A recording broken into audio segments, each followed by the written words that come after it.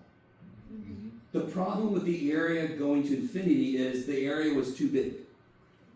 If I multiply the bottom by something, it gets smaller, so then the area is smaller, so then it should, so on the surface, I would think that this should converge, yes? Because didn't I just make the bottom bigger? Shouldn't the whole thing get smaller then? I love you guys. You're doing good. You're doing good. You're doing good. I really want you guys with me though. Does that make sense? If I multiply the bottom by something, the whole thing gets smaller. Therefore, when I integrate, I have a better chance to converge. Why do some things diverge? Because the area doesn't get small fast enough. So it accumulates to go to infinity. If the area is smaller as I go, now it's going to maybe go to a finite amount. And you can see right here, when I multiply the bottom by a little bit, that was just enough to push it over the edge, and it would converge. So now I'm like, what about this guy? How do I integrate this? Let me be official here for a second. See what it feels like. How do I integrate him?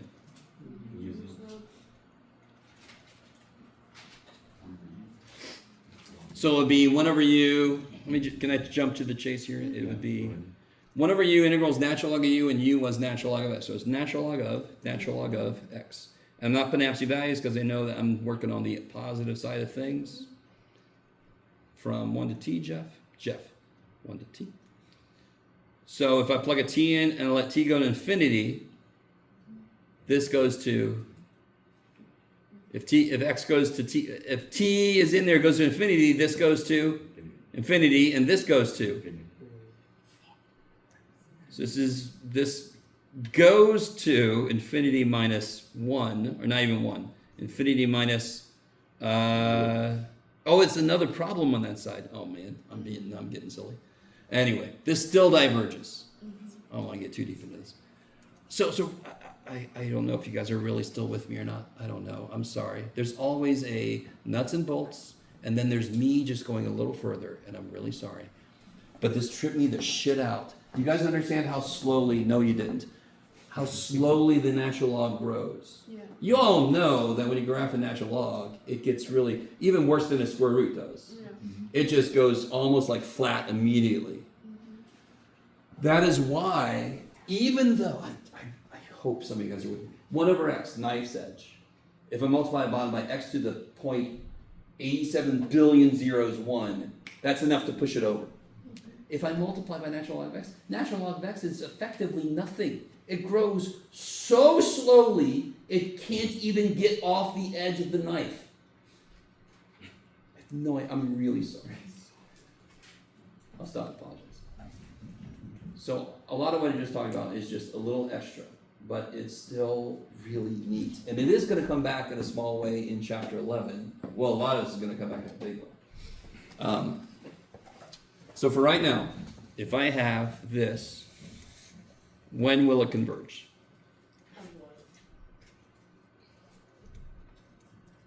Sorry, if I have this. If p is greater than 1. P is greater than 1. If the p is greater than 1, this will converge. P is less than or equal to 1, it will diverge. Which by itself is trippy enough. And then I had to push it further. Okay. So now we got some time. Even if you wanted to, we could talk about specific problems from the last couple, or we could even just start doing a bit of a review if you want to look at practice tests. I mean, I got as far as I needed to for chapter 7. I'm pretty sure I didn't miss anybody. I don't know. What's his book do? His book does weird shit. Oh, there is one other thing I should say. Okay, that's right. I will say one more thing.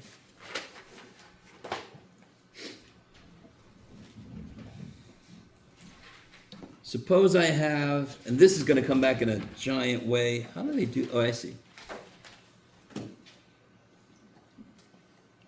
suppose I have this situation. I have a function g that is kind of like stuck between 0 and f. So some function f that's like always over g, or at least is equal to g, and there's a g that's almost always underneath f in between that. So it's like one possible situation. Here's f, here's g, and there's 0. Yes, so here's g, and here's f. So g kind of lives between 0 and f. Okay. If the integral of, what happens if the integral of this, I want to do it the same way, yeah, sure. What happens if this is convergent? So we're going from a to infinity.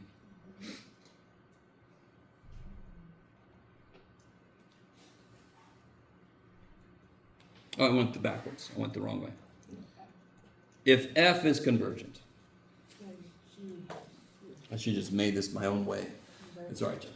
If f converges, does anyone know anything about what g? It also converges Because how does g relate to f? It's less. It's smaller. Always. So if the area under f becomes a finite number, obviously the area under g has to be a finite number. So this is what I call the idea of a ceiling. So if this function converges, anything that's always less than or equal to that function must also converge. If it's positive valued, I should say. So what about the other way? What if g diverges?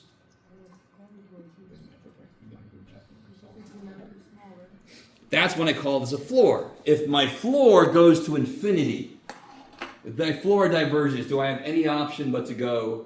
So you're going to see, I'm going to do this when we get to chapter 11. I'm going to do a lot of this. Here's g. It's going to go to infinity. Here's f. Even if he doesn't want to go to infinity, he is going to go to infinity. He's got no other choice. This is going up forever. So what can the thing do that's always at least as big as him? Go to infinity. Other way, g. Here's f. F wants to go to, it's like, come on, man. And g converges. Can f diverge? Nope. He's contained. So the idea of ceiling and floor, I'm going to bring that back in a more general way in chapter 11. But for right now, it's related to this integral. Okay, maybe. Maybe. And it's kind of like what I talked about earlier with 1 over x compared to 1 over x squared compared to 1 over x cubed. One of them lives under the other one. So if 1 over x squared converges, 1 over x cubed must converge. Same idea. Okay. Okay. So what do you guys, I'll leave it up to you. What do you want to do? Do you want to do, I could do an example problem out of like 7778. 77 is just trapezoidal roll out and stuff. We could look at the practice test. We could have an early day. It's up to you guys. They're both corrections. I can just staple them together, right? Yes. Shane. Yes. Oh, okay. Does anyone else need the practice test? Anyone else not get the practice test? Okay.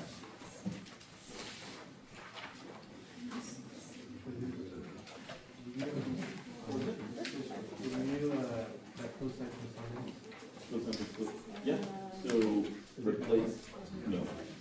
I can take I would like if you can find an example of a trick sub that would be challenging. No, like to practice.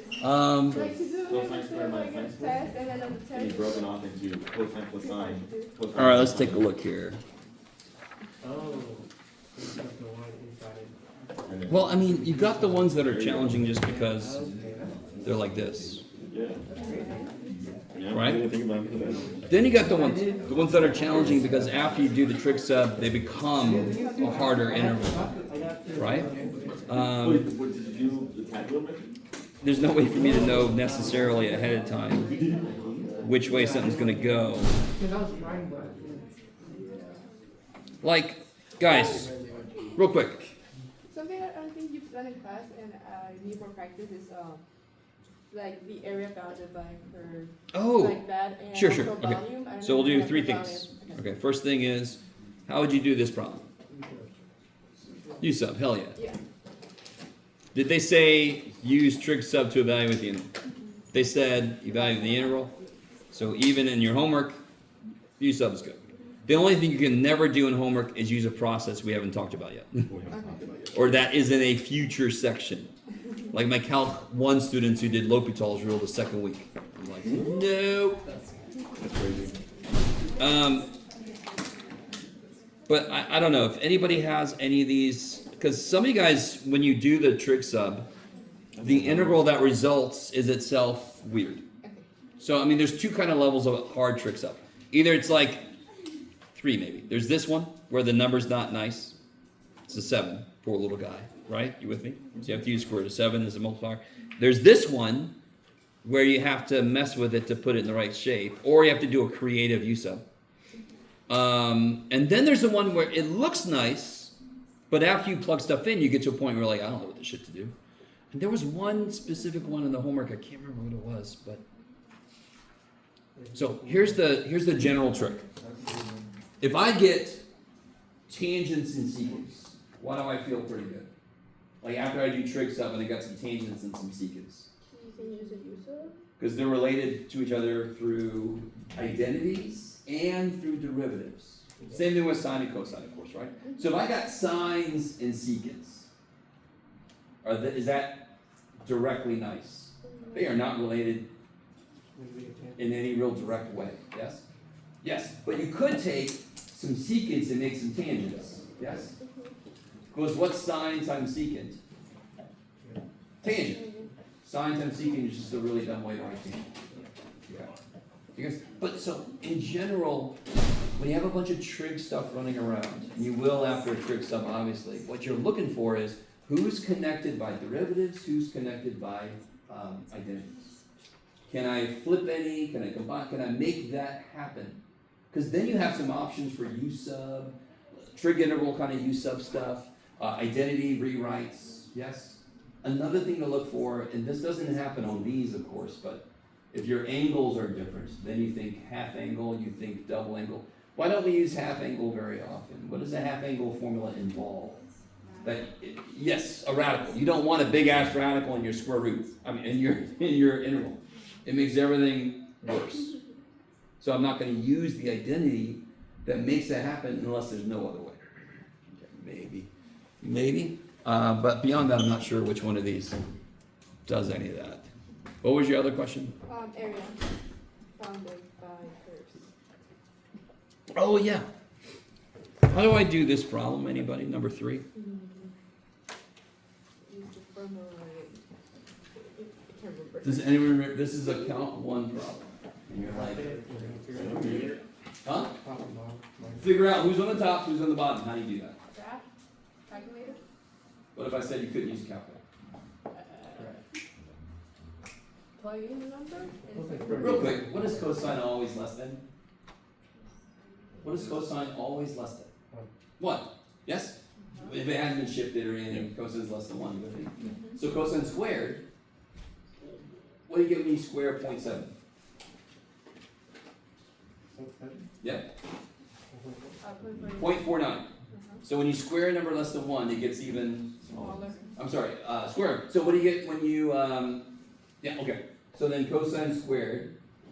So you kind of tease out who's what, but what's even more important than all of that? What am I going to integrate from to?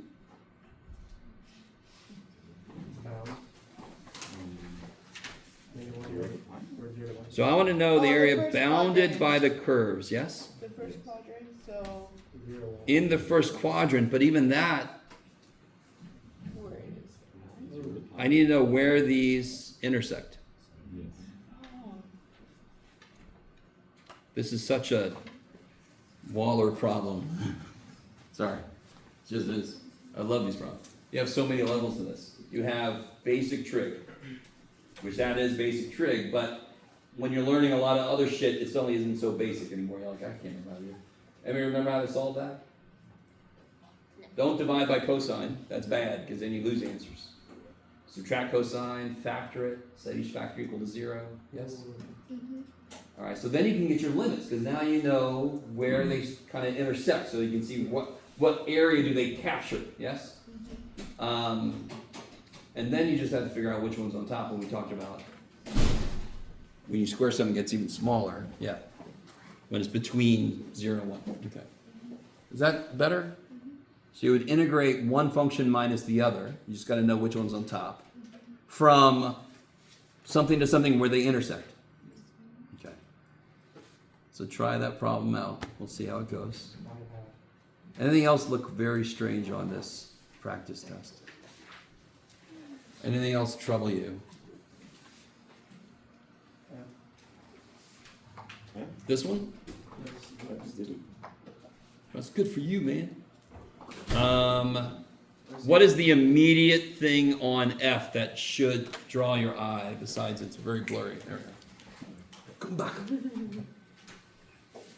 Who's been listening? I got a bunch of trig shit. What's the immediate first thing I should notice that's a problem? Cosine 2 theta. Do they all talk about the same angle? No. Some of them talk about X, some of them talk about... Alright, that's your immediate concern. They cannot work together unless they're talking about the same angle. So, what do I do? Second. I'm sorry? W? Oh, double angle. Yes, double angle. I'm sorry. They said W. What sucks about the double angle for the asshole that is cosine? You have several options, but one I want you to realize, the immediate one I remember is this, and then I would always build the other two, and now I finally have them memorized. Can you factor that? Can you factor cosine squared minus sine squared? Yes. It's the difference of squares. How do you factor it? Cosine plus sine. Cosine plus sine? Cosine minus sine. Cosine minus sine. Cosine plus sine, so now you're going to have 8 of them, and you're going to have a cosine minus sine, which sounds a lot like a du. Alright. That's how you do that. What was your starting point on this problem? They have different angles. Because I ain't no freaking way in shit that I mean for you to write this 7 times and multiply. Dear God. And I've had people do that. Do you understand? I've had people that, like, if I meant that, come up and slap me. But obviously I don't mean that. This has to be a U sub. So you get U this sub. So then you say, okay, the angles are different. Let me pick the right identity so that it flows with what's in there. And we don't automatically think about factoring this because we normally don't have to, but if I factor this, part goes with this and part becomes du. That's almost too nice to believe. Maybe? You're like, let's go put that on the test. Okay. Well, that one you guys won on the test now because I told you how to do it, so I won't put it on the test. This one is a basic what? You guys see how to tell what this is? This is a part of multiplication. Yeah, So, by parts. One quick way to see that is if you took one of the functions away, that would become an easy-ass problem. That tells me that's dv, because I can integrate that, and that's u, and I normally want my u to be the polynomial piece anyway.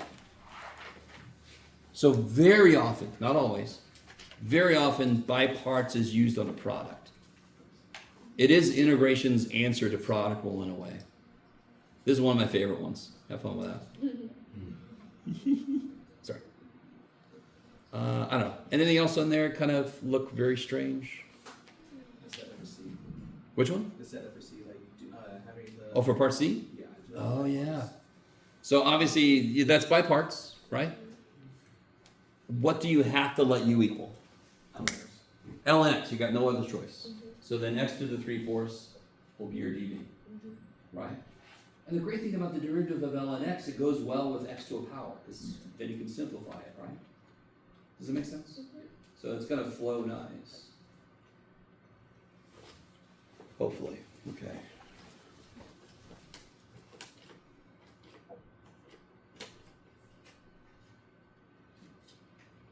What do you do first here? Sure. Rule out u sub is a good idea. The Y's. Huh? The Y's. You can kill a y. So if you factor it, you should be able to see that one of the y's dies. So don't just factor the bottom and start setting it up, because then you have more shit than you have to worry about. One of your y's dies. So trust me, my 180 folks can tell you this. I am going to have at least 2 or 3 intervals where if you just simplify something first, the rest of it will be easier. So always simplify first. Rule out U sub, and then start doing it. Okay. All right. Let's do this. Let's quit really early. Why not? And I'll be up in my office if you have anything specific. Otherwise, I'll have the answer key for this on Tuesday.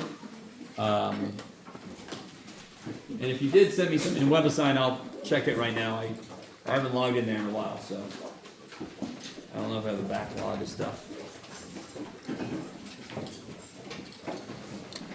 I wanted to know if you could take a look at my quiz corrections before I turn it in. Yeah. That looks right. Yeah.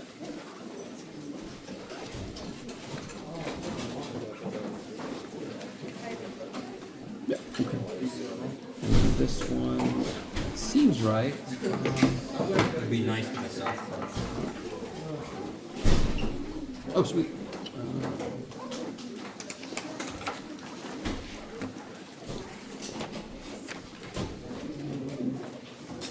Yeah, and the only thing using there, of course, is your plus C. Plus C! Yeah, beautiful. And then this one, just double check. This one should be... Wait a minute, what happened here? So that should be a minus, right? Right. And then U is sine. Ah, okay. Yeah, okay. Otherwise it looks good. All right, thank you. Thank you. Thank you. I was just wondering, do you have any more of the practice tests? Yeah. No, I was. Thank you. Sure. You're good. Is it the same office upstairs, or is it? Yeah, same one. I just have like 2. What's up? So for the 7.4 homework, here I would have to do long division or synthetic to get rid of that, right? Because it's more than X. It's a higher degree. Yeah, you should do long division. Yeah. This, I don't know if I like did it wrong, but it was like really weird. It kept getting forced. I mean, Oh. Oh, right here. Oh. So look. You're gonna multiply both sides by this, yes? So this should pick up 3 of these. You've only got 2 of them. oh, because I see what I did. Oh, okay. Yeah, because I multiplied And it the by real quick that. thing about this, I will show you, the textbook way to do that problem is long divide. But if you let u equal x minus 1, then x is u plus 1. X squared is u squared plus 2u plus 1. You kind of, and then that becomes just all this over u, and you can split that up. So you could long divide, or you could do a creative u sub. Okay, Yep. thank you. You're welcome.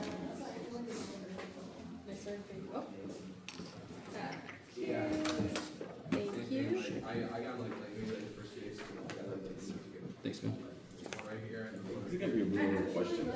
How do you get better at explaining problems? Because yesterday what happened was the system was like exam week, so I just had to jump in to help out other students. But like, how do you get better at like teaching, explaining to students? I've been tutoring since 1991 when I was 18, 19. Even before that, I'm not even thinking, I started tutoring in 11th grade. Yeah. It was just a repeated feedback of what seemed to get through, what didn't. And then you get another student and you tell them the same way and it doesn't work. I mean, I'm not even sure what else to say to you, but so first step, obviously the first step is, do you really understand it yourself? And very often there's ideas we think we understand, we don't really, we just know how to do it, we don't know why it works.